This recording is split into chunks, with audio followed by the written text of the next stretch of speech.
Hey, it is Sunday, February 25th, 2024, and it is our 7 p.m. Sunday Eastern Time live Q&A. Hope we got a few people watching us out there. And just remember that if you're watching us on YouTube or TikTok and you're watching us, or actually to YouTube or anywhere else, Facebook, etc., um, after this is done, it'll take about maybe 30 minutes or so to run through everything. It'll be a quick one tonight. We're going to jump on a live, kind of intimate behind the scenes TikTok live. So hopefully, got a few eyeballs on this thing. So anyway, anybody who's out there, just want to say welcome and thank you for joining us.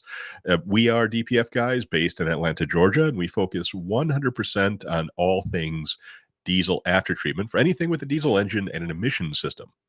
Now, most of our customers are truck drivers and fleets, but we also service after treatment for off road vehicles, diesel passenger vehicles, stationary equipment with DPF systems like generators, pumps, rock crushers, and more. So we like to say if it's got a DPF, we can clean it. Disclaimer: you should always talk to your mechanic about any concerns you have with your engine or truck.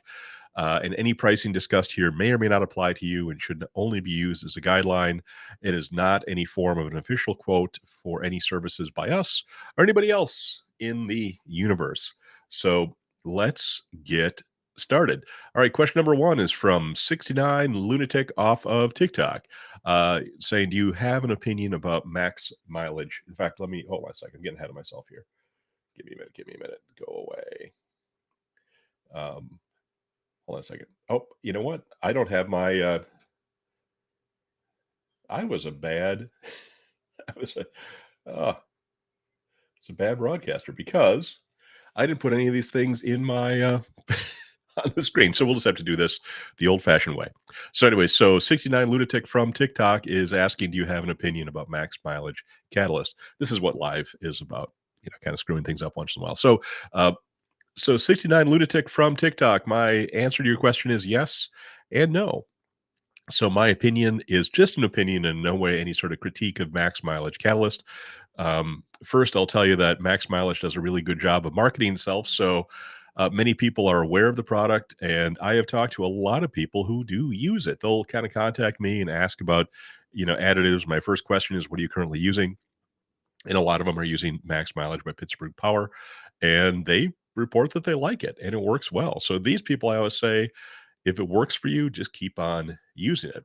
Now, the max mileage product costs about $245 per gallon at Walmart, which is probably the best price out there. But you'll usually see it on sale for sale for around 280, $300 per gallon, plus or minus. And yeah, that does seem like a lot for a gallon of anything other than maybe some fairly drinkable bourbon or tequila. But supposedly, a little max mileage does go a really, really long way. And from what I can see, a single gallon of max mileage will treat 3,200 gallons of diesel fuel, which actually ends up being just over 7 cents per treated gallon of fuel. So yeah, it's that gallon you buy seems costly, but you just use a thimbleful at a time, and it goes a long, long way. Personally, it seems that this treatment rate is such a tiny amount of additive for every gallon of diesel. I'm curious if it is necessary to dose at a higher rate in the real world. I have had some people that use max mileage tell me that they treat at double the recommended amount to get the results they're looking for. And while I'm not sure that is good or bad for their engine, probably fine. Um, I do know that the math works out to over 14 cents per treated gallon if you do treat it at a higher rate. Um, Clean Air Fleet costs about 36.50 per gallon. And yes, on the surface, that does seem quite a bit less, but you're using more of Clean Air Fleet. So a gallon of Clean Air Fleet will treat 320 gallons of diesel fuel, um, and versus the gallon of max mileage that treats 3,200 gallons. But I've seen a lot of people that seem to use it at a higher amount in the real world. But the 1 gallon of Clean Air Fleet per 320 gallons of diesel fuel is all you need, and it's 100% effective at that rate, from what I hear, in real world use. So the cost of Clean Air Fleet is right around 8 cents per gallon, right in the range of the max mileage at the minimum treatment rate. Uh, so the cost of treated gallon is similar to max mileage, but I have not talked to anybody who had to up their dosing rate of Clean Air Fleet, so their recommended dosing rate seems to be more realistic. So if you are using max mileage and you like it, keep on using it. Um, But if you want to try Clean Air Fleet and do the Pepsi challenge, as they call it, text additive, ADDITIVE, to 404-999-1361, and we'll send you a link where you can order it online. Okay, question number 2. Robbie Connor, also from TikTok. What are improvements with the Clean Air Fleet additive? Okay, so I'm just going to, kind of list off, if you go to their website, you'll see the same thing. Um, so when they went to ultra low sulfur diesel fuel, um, the you don't have the lubricity that you normally get from the sulfur. So the Clean Air Fleet does add the lubricity back into 3,000 parts per million, the similar you would get from the sulfur, but it does without sulfur, to properly protect your pumps and injectors. Um, excuse me, improves your air fuel ratio with more clean burn of the fuel, producing less emissions and better fuel economy sometimes. Lowers smoke and soot, and the emission lower smoke and soot throughout the emission system. And I'll talk more about this in a future question a little bit later in the episode here.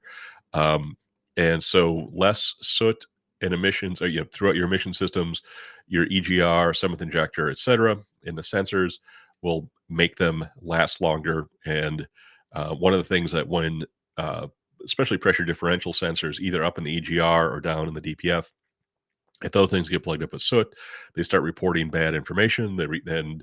Um, yeah, and basically they can pull you in the side of the road when it's just nothing more than a sensor with a glob of soot on it. And you want to avoid that. Better cetane and ignition lowers cylinder temps and the amount of NOx, resulting in noticeably less DEF use. I've actually heard that firsthand from a driver using Clean Air Fleet. Clinton, thank you for coming to see me last week. It was great talking to you. And to get the full benefit, use the additive and the oil and fuel filter purification system as well. So if you do use the oil and fuel filtration system, you will be pulling 99.98% of all contaminants from the oil, which will actually double the length of the engine oil, the lifespan of the engine oil. And the fuel filtration will, oil as well, eliminate water, acids, metals, soot, dirt, dust down to 1 micron, and that protects the engine and the turbo. Obviously, less chunks of junk banging around in your engine, causing a ruckus is better. Controls excess soot, carbon, acid in the oil, and from the EGR and EGR reburning exhaust gases. Reduced carbon packing and blow-by burns less oil, less smoke, and ash through the DPF, which is not good for me because I will have to clean your DPF less, which means I make less money, but that's actually a good thing. And of course, if you want to learn more about this, just text me 404-999-1361. Okay. Question number 3 from Daryl on TikTok. And it's not really a question. It's just 2 words, snake and oil. Snake oil, Daryl says. So that's not a question, Daryl. It's not even really a helpful comment, but I don't think you're the only person thinking that, because there is plenty of snake oil out there and a lot of tall claims that don't stand up to real world testing and use. So I can't blame you or anybody else who's shaking their head just going, this is garbage. This is snake oil. Um, but I'd say give it a try and see for yourself, or don't if you don't want to. But for $36.50, you can get a gallon and treat 320 gallons worth of diesel fuel.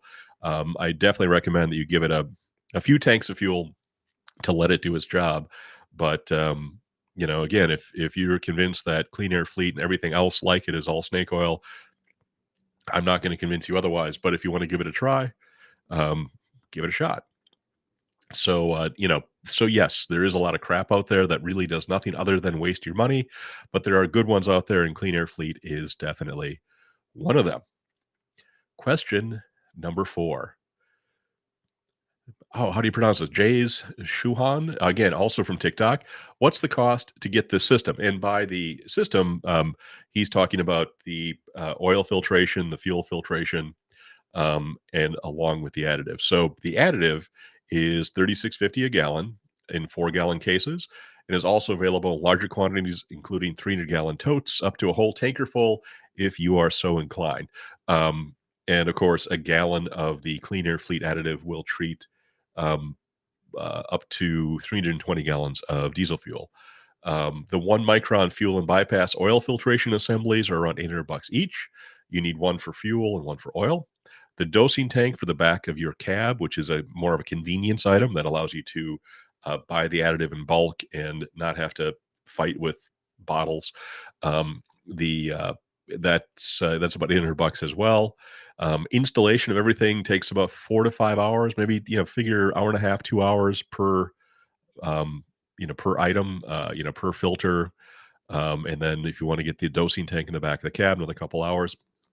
There going to be some small additional costs for hoses or other fittings, and the system comes with the filter media, and the replacement filter media is quick and easy to put in and costs about $50. So in round numbers, you'll have around, labor wise, again, it depends where you are, depends if you do it yourself, whatever it is, you'll have maybe 600, $800 for labor to put everything in, to install everything. Plus all of the hardware, you'd be looking at 3 grand plus or minus for the parts and labor. And the realistic, you should expect to make that back, that should pay for itself in 6, 8 months, 12 months. It should pay for itself less than a year. So if you want to learn more about all of this, just text me 404-999-1361. Okay, question number 5.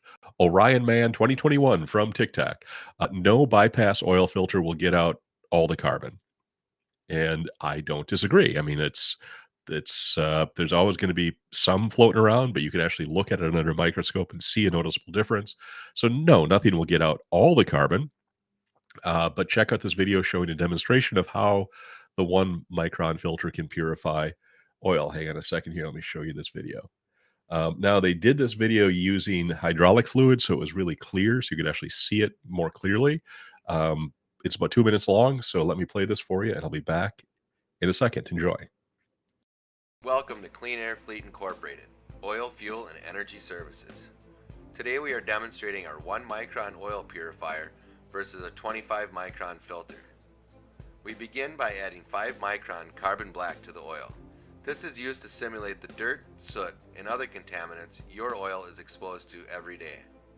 A standard spin-on filter will not remove the particles smaller than 25 micron in size.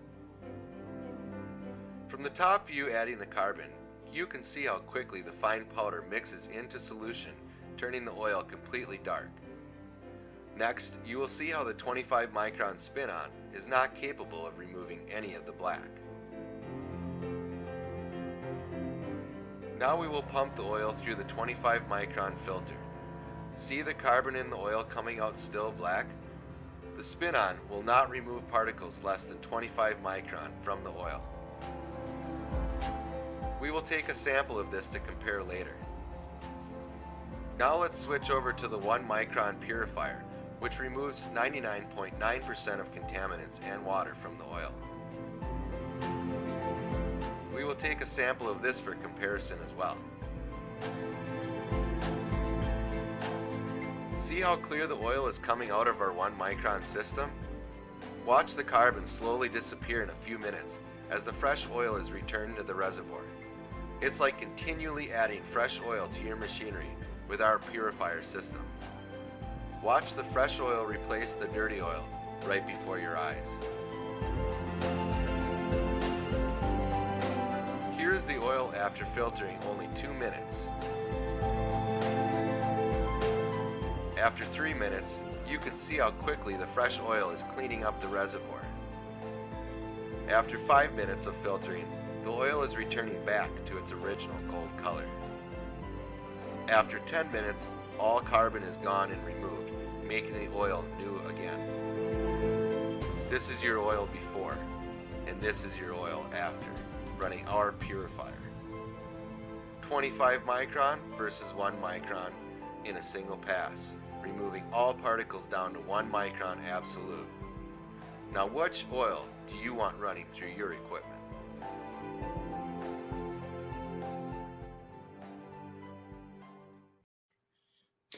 So there you have it. Yeah, so I suppose if you took that that oil in that test and put it on a microscope slide and looked, you'd probably see a few chunks of carbon floating around in there, but it would definitely be less. And just for full disclosure, they did that with hydraulic fluid, because hydraulic fluid, it's a low detergent or no detergent hydraulic fluid. And but that way it was super clear and you could really see the difference. So yes, in the real world, again, you're not going to see your oil turn, look like brand new out of the bottle. But it's going to make a huge difference, and it's going to keep that junk out of your engine.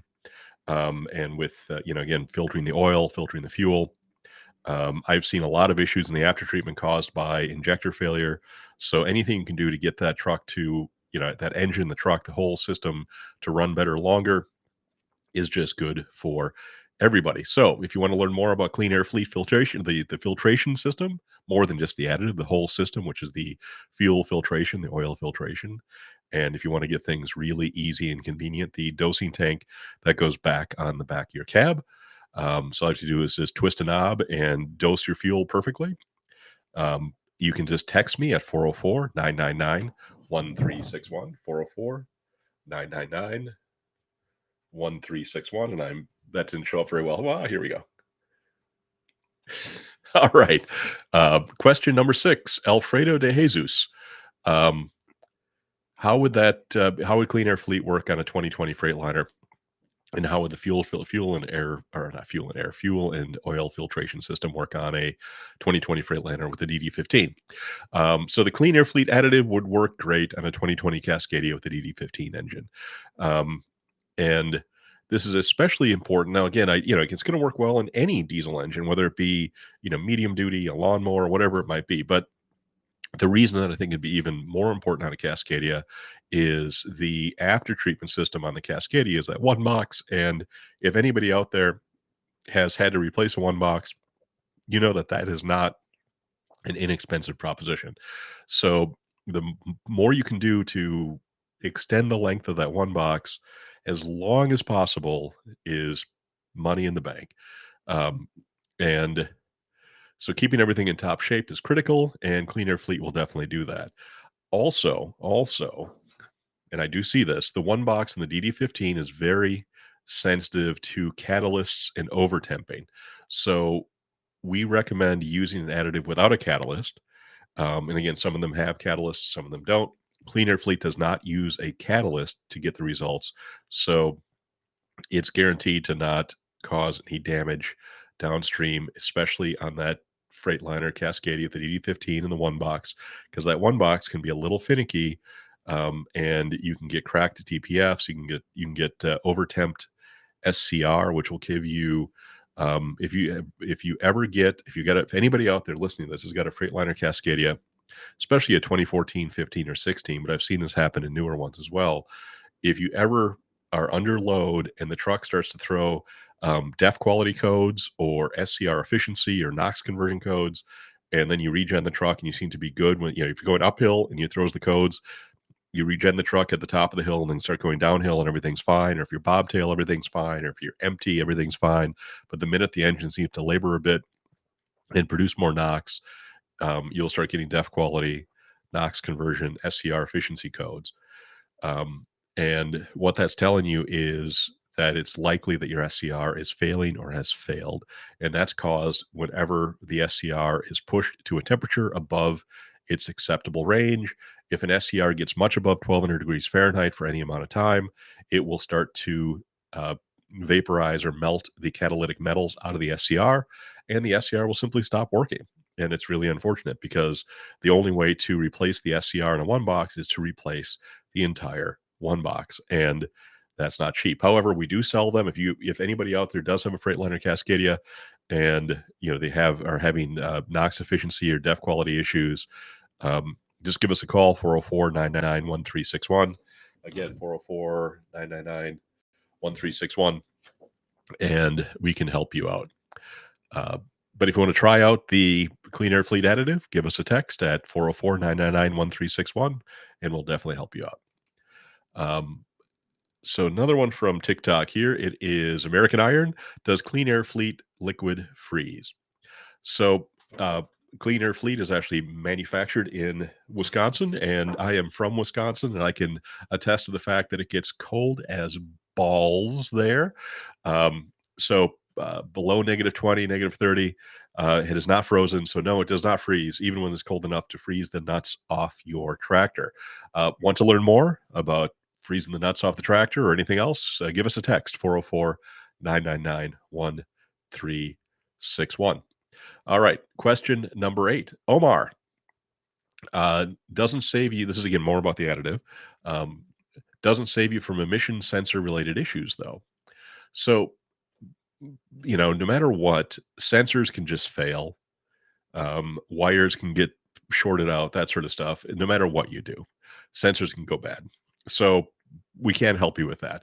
However, a good additive like Clean Air Fleet will reduce or even eliminate soot buildup on your sensors, which can improve their effectiveness, reduce false codes, and increase the sensor's lifespan. And yes, you can have a sensor just fail because it fails, but Clean Air Fleet eliminates the failures due to excessive soot buildup in your exhaust stream. So there you have it. Again, shit's still going to break, but the idea of using a good additive like Clean Air Fleet will reduce the number of times things break and eliminates the stuff that causes problems other than just random failure. Okay, bento cars. Why not make your own hose for 50 cents? Good question. If I need some context for this. So, did a Volvo? I did a video about working on a Volvo Mac one box, and was kind of explaining some of the things to look for there. And one of them was the Delta P or pressure differential sensor. Um, is a probably one of the least expensive pressure differential sensors on any of the trucks out there. It's probably like 75, $80. Um, and what happens is those have a tendency to wear out. They're cheap, just replace them. If you have a sensor that's going bad, it can be sending messages to the ACM, the after treatment control module, saying, hey, the DPF's not breathing well, and it'll trigger regen after regen, but will never actually say that it's cleared up because it's reading the pressures wrong. The other thing is the original sensor that the OEM put on the truck had, I have to illustrate this to you, had, two tubes going into it. And one was a fatty and one was a little one, like this, my pinky and my thumb. I don't know which one was the inlet, which one's the inlet, which one's the outlet. But the plastic that it was made out of would get brittle, and that little tube would crack or just break off. And the new one, they've redesigned that to have two fat tubes that are much more durable. However, the rubber hose that connects that sensor to the stainless steel pipes that go into the DPF to actually measure the pressure, one of those pipes is fatter and one of the pipes is a bit skinny. And so the old hose no longer fits. So you need to buy a $75 sensor and a $100 hose that is about this long, inch and a half, let's say 2 inches to be generous, if you measure it from the base. And so that the new hose, which is almost $100, is just a little bigger on one end, a little smaller on the other end to basically adapt the larger tube on the pressure differential sensor to the smaller stainless steel tube that goes to the actual DPF. It's crazy. So Omar is asking, why not just, go to Home Depot or whatever and get a hose and, cut a 2-inch piece off, use some hose clamps, put it on. And yeah, I've actually done that and it's worked just fine. But we try to keep everything as OEM as possible. And simply because we want people to be able to take their trucks anywhere and not have the mechanics question like what's going on. So I don't want one of our customers taking their truck to Volvo or Mac after they see us at a later date and have the mechanic blame some truck failure on the fact that the 2-inch piece of hose is the wrong color. It's gray or black and not orange.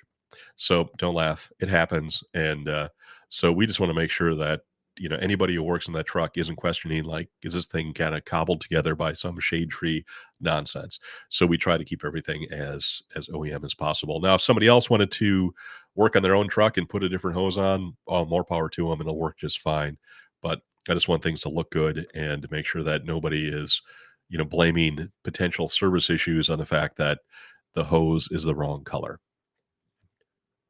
Yeah, it happens. Question number 10. It's from Omar again. Omar, it's my new best friend. So Omar asks, so the additive just helps keep the DPF cleaner longer. How does the cost over time compare to having the DPF cleaned out every 300,000 miles? We run Cummins X15 Kenworth T880s delivering fuel. So that's a really good, and that is the question that everybody should ask, which is it doesn't matter how miraculous an additive might be or anything you do. If I need to put $100 worth of something into my tank to get $10 worth of benefit, it's probably not worth it. So that is the number one question you want to ask, which is, am I getting back what I'm putting into this? So the cost per treated gallon adds about 8 cents per gallon to your fill up. So that's not nothing. It's not a lot, but it's not nothing. It adds up. Um, However, when you add all of the benefits together, including potentially improved fuel economy, less maintenance, less DEF consumption, less DEF consumption, and then possibly doubling the intervals between DPF cleanings, and then less fuel burn during regens, I think you can make a solid case for the cost benefit. But your question about cost versus what you get is the right question to ask, whether you're talking about clean air fleet or max mileage or anything. Because if it doesn't matter. Again, if you're going to put $1 into your tank and only get 10 cents back, don't put the dollar in the tank. So there you have it. Your questions, my answers. Thank you, everybody, for watching. Whether you're watching now, live, or later, please leave your questions and comments below or text your questions directly to us at 404-999-1361. And I'll be back here next week to answer more of your questions. And let's shake up see who the lucky winner of the hat is this week. Hold on a second here.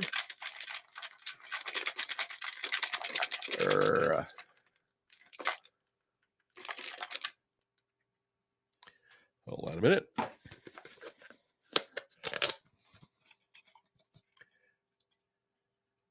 Alfredo de Jesus. Sorry if I'm butchering your name. You are the winner of the DPF Guys hat. I will send you a message on TikTok, and let's get your address, and we'll get this thing on the way to you. If you want to win a hat, make sure you leave me a question, and you could be next week's lucky winner. Thanks for watching, and we'll see you next week.